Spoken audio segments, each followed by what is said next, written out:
Following breaking news, the head of the MBTA is speaking now at the downtown crossing station after the new Orange Line trains were pulled from service. Let's listen in. As you know, we had two train sets of the new cars on the Orange Line running, and they were both taken out of service on November 18th after we detected an unusual noise. We have obviously put all these cars through a rigorous testing regime, and in fact we would have a vehicle engineer go on every single ride while the cars were in service. That's how we were able to detect this noise. After some testing and analysis, we've determined that the noise is coming from a wear pad at the spot where the vehicle body interfaces with the truck. We are currently conducting some testing and analysis to understand why that irregular wear is causing, which is causing that noise to occur. We believe we will be able to come up with a technical fix. I can't give you an exact timetable, but this is something we have multiple teams working on, a variety of technical solutions, and we do look forward to not only putting those cars back into service, but obviously continuing to put additional cars into service.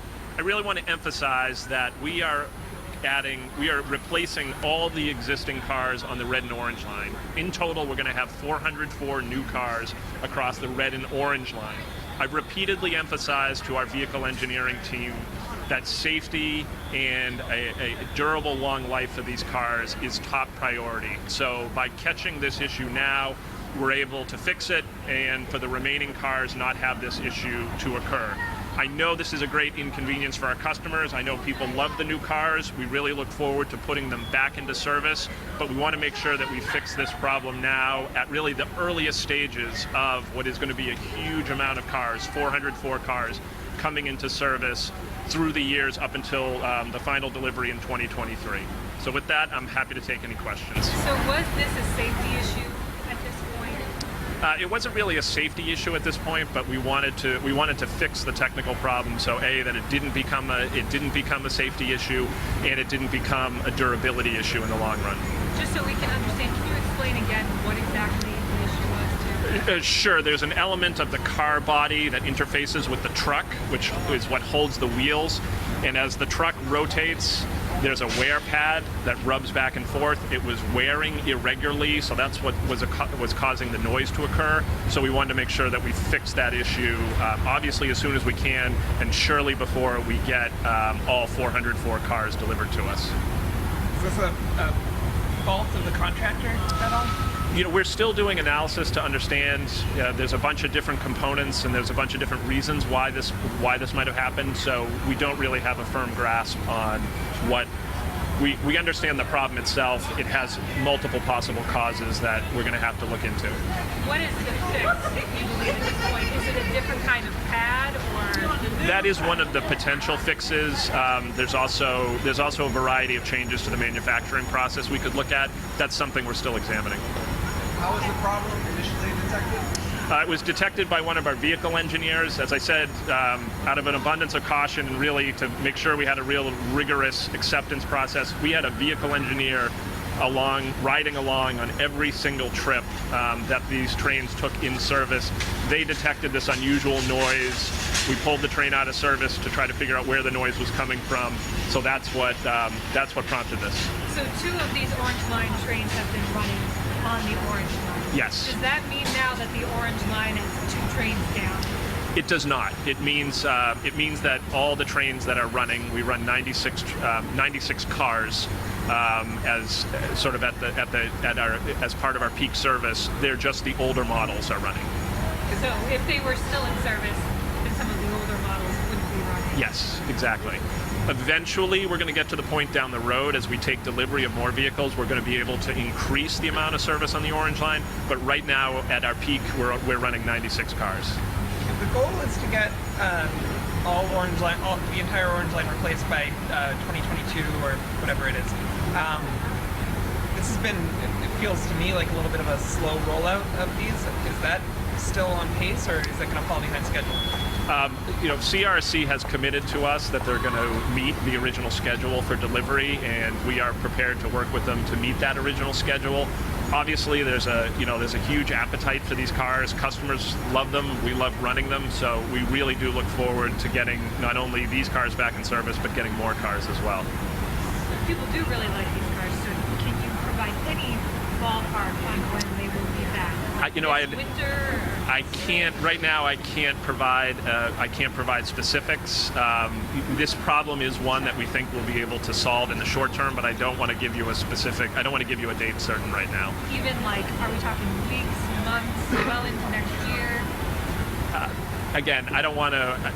As we're still analyzing the problem, I think we have a pretty high degree of confidence that we'll be able to find a technical fix in what I would call the short term. But again, until I know what that is, I don't want to give an exact date. This is the second technical problem for these cars since they went into service. Do solving those problems come at any cost to the team? No, this is something that would be covered. That would be covered under a warranty expense, either with the manufacturer or the subcomponent manufacturer. So there's no additional expense here. The manufacturer, CRC. Yes. All set? Anything else you want to say to MBTA riders who, they were all excited about these? We're excited about them too, and we love seeing them in service. I would say this is the highest scrutiny we've ever had in terms of vehicle introduction. We've introduced other new vehicles and occasionally have to pull them to address issues, and it's not as visible. But we're working really hard to get these back in service. We want to run as many of these new cars as we can as quickly as possible, but we're always going to prioritize safety, and we're going to prioritize vehicle life. These vehicles are supposed to last 30 years. We are not going to make a short-term decision on the basis of kind of short-term demand that puts any kind of long-term durability in jeopardy. There were several issues with Orange Line trains today breaking down, though. Does that sort of underscore the appetite for new ones? Absolutely. We believe these new cars will not only be more durable once they've gone through this acceptance phase, but they're smart, right? They're able to tell us before problems occur so that we can address them. There were 3 problems today where 3 trains came out of service. 2 roughly at 6:30 came out of service. One was a problem with air pressure. The other one was an electrical pressure problem. Then one came out of service around 8:40. Once we get to a point where we have all new trains, we're going to be a lot smarter and be able to catch problems before they occur and be able to add service as well, which I think is really going to make a difference for our customers. If this problem with the new Orange Line train wasn't addressed, would it eventually become a safety issue, do you think? That's not a question. I don't know the answer to that, and it is hypothetical because it didn't progress, so we don't actually know how far it would have progressed, so I'm not really able to answer that. Anyone else? You guys all set? Good, thank you. All right, thank you very much. Appreciate it. You just heard from the MBTA's general manager talking about why 2 new Orange Line trains were pulled from the tracks this morning. He says an unusual noise they've determined to be the wear pads that are attached to the vehicle's body that meet the part of the truck that holds the wheel, and there's some irregular wear to those pads. Very technical issue that he says there's no timetable right now for when it can be fixed, but stresses that it must be fixed before they roll out 404 new cars on both the red and the orange lines. We'll continue to follow the story throughout the day here on CBS and Boston. We'll be right back.